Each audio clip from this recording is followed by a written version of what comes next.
The Kenya National Rally Championship returns for round 3, the KCB Voi Rally, taking the competitors back to some of the most famous rally roads in Kenya in the Taita Hills, where many a driver's dreams have been won and lost. Situated in the southeast of Kenya, 190 kilometers inland from Mombasa, the town of Voi would host the event. The rally HQ would be at Voi Wildlife Lodge on the edge of Tsavo East National Park, one of the largest wildlife havens on the African continent and home to the largest elephant population in the country. With the increasing threats to elephants across the continent from poaching, Kenya is leading the way in the fight to save these magnificent animals. For those that had time to go for a game drive, there was an opportunity to enjoy some of the incredible wildlife that Tsavo has to offer.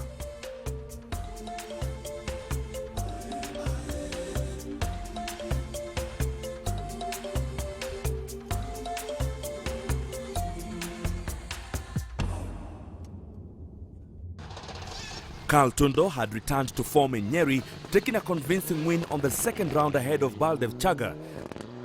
The conditions had been very difficult. Persistent rain had turned the roads into a slippery mud bath, and it had been a challenge for even the most skilled drivers.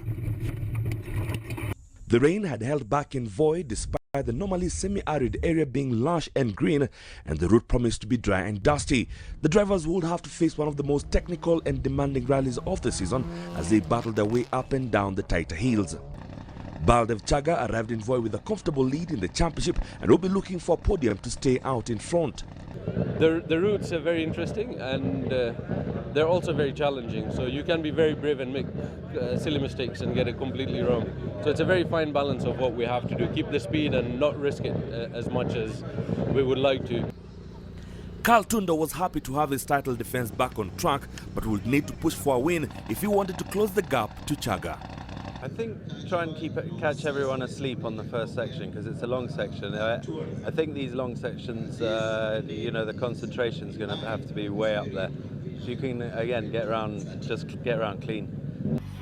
Ian Duncan and Amar Slach arrived in Voi off the back of a huge accident in Nyeri and had done a remarkable job to rebuild the car in just 3 weeks ready for this event. So we'll have to see. I mean, we've done all like the chassis work and the panels and put all the new suspension in and cross-membrane things. So it's just if there's anything else that's had another damage that we haven't found is a problem. And the only way to do is to test it and see. So if we're still at the end, then it's fine. If not, then maybe it's... The rally started outside the KCB Voi branch in the center of town. 64 crews had made it to the start for what promised to be a challenging rally. Alex Horsey will be fast away driving the Moto pickup after retiring in Nyeri in the Evo 10, which Peter Horsey will be driving on this event. Stage 1 will take the competitors through Rukinga Game Sanctuary to the base of Kasigao Mountain. It was a very fast and smooth 56-kilometer section, and time will be lost if the driver was slow to get up to speed.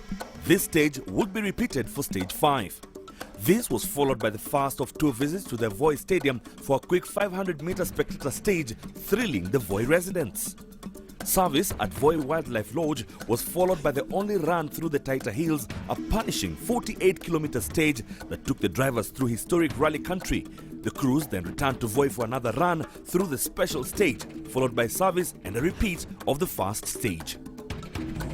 The first stage will require 100% commitment. It was fast but with plenty of kinks, corners and twist stumps to catch the drivers out. Ian Duncan was immediately up to speed, going fastest by over 30 seconds from Baldev Chaga, shaking off the disappointment of the last event and showing why he is a multiple champion. Chaga was second, the Evo 10 more stable on the fast straights, but he was caught out by Duncan's pace and will have an uphill battle to get back the 33 seconds he had lost. By his own admission, Carl Tundo was fast asleep and was 56 seconds slower than Duncan. The car was slightly down on power, but he was still baffled to lose so much time. I don't know, we've been cleaned by everyone. When we put it on the dyno, it was we were told it was underpowered, but it didn't feel slow, and to lose by a minute to Ian is quite depressing, especially when it was just flat out. Jasprit Chathe continued his good form with 4th fastest. The stage had plenty of technical kings and the tree line was closed, so he couldn't afford to lose concentration. Navigator Gurudev Panesa using all his experience to guide Chathe through. Keep right through medium kings. 150, medium kings left to right. 150, medium kings left to right. Isa Mirza was close to home and started the rally on blistering form, going 5th fastest despite having to recce at night after problems with his recce car. Quentin Mitchell dropped 1 minute and 45 seconds to Duncan and was down in 6th. He too was caught out by the early pace and wasn't happy with his pace notes on a stage that required 100% commitment. Azhar Anwar was 7th fastest and happy to play the waiting game, but he was already over 2 minutes down and would need to push if he wanted to benefit from any mistakes up front. Alex Horsey was road sweeping but was pleased to find no spectator traffic. A loose mounting in the rear suspension meant the car stepped out under braking and he was forced to back off, losing 2 minutes, 13 seconds and dropping to 8th. Manvir Baryan was making a welcome return after missing the Nyeri round in this N16 R4 and was the 9th fastest. He was only 5 seconds off Anwar in 7th. Peter Horsey was suffering from a lack of turbo boost and lost 2 minutes 40 in the fast stage in the Evo 10, having retired in Nyeri in the Moto pickup. It was a frustrating start. He set an identical 10th fastest time with Fahd Bari. Bari enjoyed the fast run and was settling in well, aiming for a top 10 result.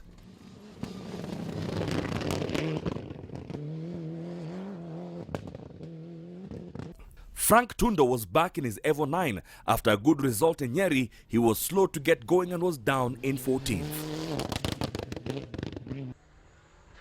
Isa Amwari had had a scare in testing and started cautiously, keen to learn more about the car's handling before he opened it up again. He was 17th fastest.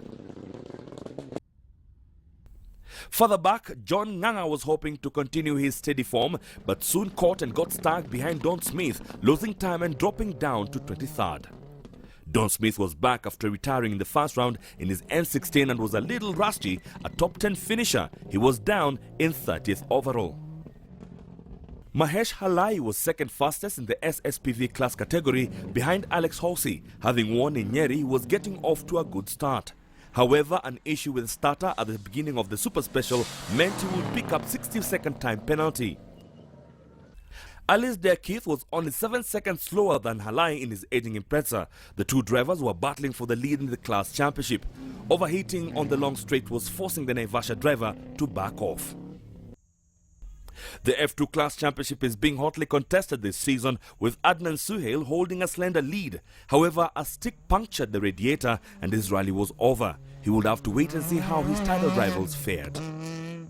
Yeah, it's a setback, but nevertheless, there's still 5 more rallies to go. 5 or 7 rallies to go, so inshallah. Charan Thethi was back in the Daewoo after retiring in Kajiado and missing in Nyeri. 2nd fastest meant he was leading the class after Suhail's retirement. Dalbir Thethi got off to a good start in the Toyota Conquest, 3rd fastest. He was only 3 seconds behind Charan after the first stage. Gurmeet Thethi's rally came to an abrupt end when he clipped a tree stump in the long grass, breaking the ball joint. He could only sit and watch as the field went past. I've clipped this tree stump over here without even realizing. Actually, even didn't see it. The only thing I heard was a boof and the steering became free. Samignori's season was about to suffer a massive blow. A rear shock absorber broke and he lost control, rolling heavily into retirement. The F2 Championship was now wide open. Geoff Bell was back in the 260Z, the South African relishing the chance to drive through the same stages that he will be facing in the Classic Safari at the end of the year. He was immediately fastest in class and was also lying 15th overall. 2nd fastest was Rob Hellier, who was making a welcome return in his Datsun 160J. Jonathan Somen had brought in new engine parts for his Escort and went 3rd fastest. He was happy with the increase in performance, however, he was already almost 3 minutes down on Hellier. In the absence of Aslam Khan, who was still recovering from a wrist injury, Hardev Singh Sira was looking for a good finish to extend his championship lead. Fourth in the class at this stage was a good start. The drivers headed back to Voi for a quick run through the stadium's special stage. And despite being only 500 meters, the crowds had turned out in force, always excited to have the rally in their area. The times would have little impact on the overall results. However, the drivers still needed to be committed, powering through the hairpins to the delight of the spectators. Baldev Chaga, Jasprit Chathe, Azhar Anwar and Izar Mirza will take joint fastest time. Taking just 36 seconds, they were a second faster than the following cars. Duncan, Tundo, Alex Hosi, Mitchell and Farzan Khan were joint fifth fastest in a time of 37 seconds. Fad Bari and Peter Hoses set identical times again, meaning they remain in joint 10th position overall. Also going 10th fastest were Manveer Baryan, Jasmeet Chana, Onkarai and Manmeet Singh, who set a career-best stage result in his Subaru Impreza. Safety is always an important aspect of modern rallying. Special stages allow spectators to enjoy the sport from a safe and controlled vantage point, and with the cars returning later in the day, there was plenty for the crowds to enjoy. As the crews returned to service, there was time to reflect on their first stage and prepare for the challenging stage ahead.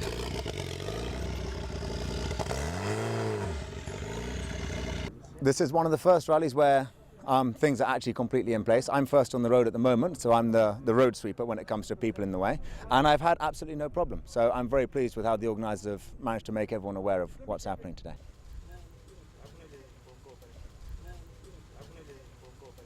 I mean, we used to do that Taitas 20 years ago, but nothing is really the same. So it's you know, you recognise a few corners and a few views, but no, not really. But yeah, that's why we do recce. So it's. We don't seem to have done well on this first stage.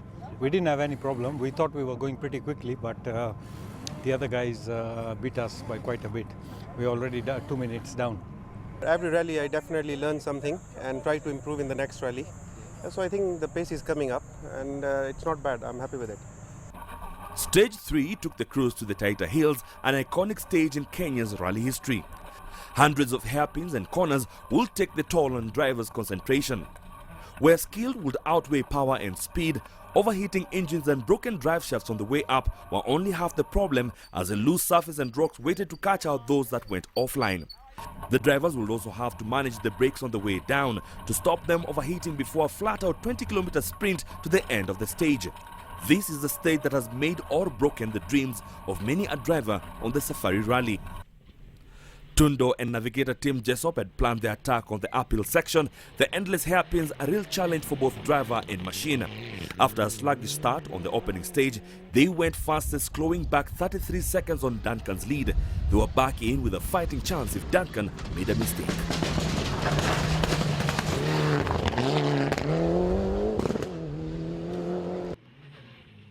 Duncan was second fastest. The Evo 9 was working perfectly and the hard work was paying off. Despite dropping time to Tundo, the crew still held a comfortable lead.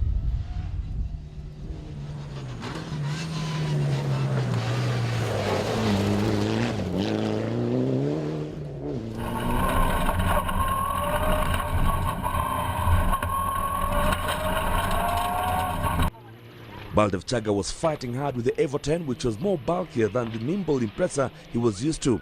The extra power meant he could accelerate better out of the hairpins. However, his brakes overheated on the downhill section and he was forced to back off, dropping 54 seconds to Tundo.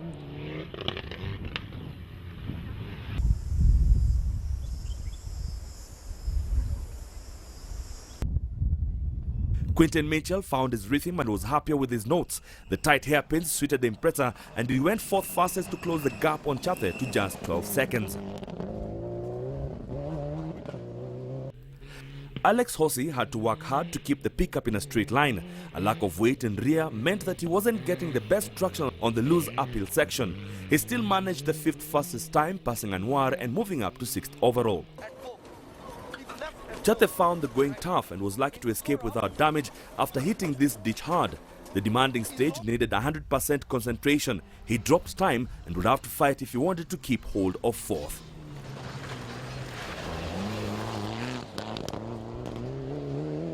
Azhar Anwar in the less powerful Evo 8 set an identical time to Chathe. The pair were over a minute and a half down on Tundo. He lost out to Hosi, but it was enough to hold on to 7th overall. Frank Tundo drew on all his experience and enjoyed the stage that he had rallied on so often in his career. He went 8th fastest and climbed up leaderboard into 10th overall. Peter Hosi was still struggling with low boost and the lack of power hampering his efforts on the uphill. He set an identical time to Frank Tundo but climbed up to 9th after Izar Mirza retired. Izar Mirza was flying and looked on course for a great result. It would all come to an end after he came into this slow right flat out. The car went straight and he was lucky not to roll after hitting the bank hard, damaging the front rear corner. Wreck it at night, then this part here we came up too fast. By the time he called it, I couldn't do anything. I kept the wrong line. I was this part here instead of being out there. Manveer Singh Baryan was still rusty after missing Nyeri and should have had an advantage from the extra power the R4 kit provided. However, he was 3 minutes slower than Tundo and was down in 9th overall. Fahad Bari started the stage joint 10th with Peter Hosi but lost almost 2 minutes to Hosi through the Taita Hills, slipping behind Frank Tundo and out of the top 10. Farhaz Khan was having a difficult rally. His center diff was not working on the first stage, then he lost the intercom at the start of the Taita stage, meaning he was forced to drive without pace notes. He was still 11th fastest but was down in 15th overall. Tajveer Rai was getting into grips with the extra power the recent R4 kit conversion provided and was steadily climbing up the leaderboard. Onkar Rai was still driving his old N12 Subaru. He wasn't happy with his driving and was disappointed to be down in 13th overall. The only traffic John Nganga encountered on this stage were a herd of goats, but they didn't cause him to lose any time. He was off the pace and could only manage the 22nd fastest time. Akif Virani was back after missing the last round in his N16. The car was working well and he was hovering around a top 20 position. Anwar Pandya's rally had not started well in the new N16. Punctures on the first stage dropped him down to 48th. However, he went 18th fastest on this stage in a bid to make up places. In the S-Class, Alistair Keith drove steadily to take a further 50 seconds out of Mahesh Alai and extend his advantage. The battle for the championship swinging in Keith's favour. Alai was forced to back off on the rough after damaging a rear shock, which he will replace in service ready to attack on the last stage. Asad Khan got off to a flying start, hitting a ditch and landing heavily on the nose at the beginning of the stage. He was forced to back off going up the hill as the engine started to overheat. Jeff Bell powered the rear-wheel drive 260Z up the hill, setting the 14th fastest time against the much more powerful four-wheel drive turbocharged cars. He opened up a big lead over Rob Hellier in the classic cars.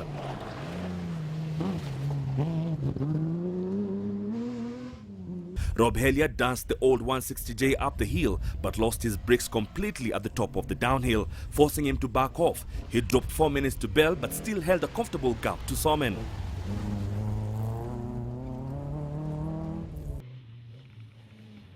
Jonathan Somen lost time on this hairpin, stalling the engine then struggling to get traction to get going again. He picked up time on the downhill but was now settling for a podium position.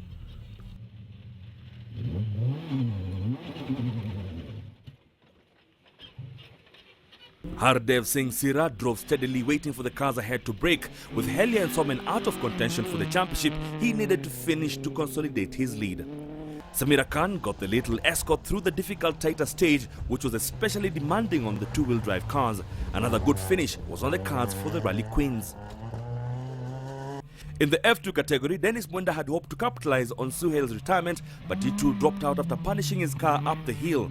The drive shaft eventually called enough and the top contenders were all out. Charan Thethi was again the fastest through the stage. He now held a comfortable lead heading back to Voi. Dalbir Thethi was on for a best ever result. With the demise of championship contenders, he was suddenly back in contention for a good finish in Nyeri as well. Naveed Khalil found himself in a podium position in his old Toyota Levin despite nearly hitting the bank on this corner. As the crews headed back to Voi, there was another stop at the special stage before service and holding point at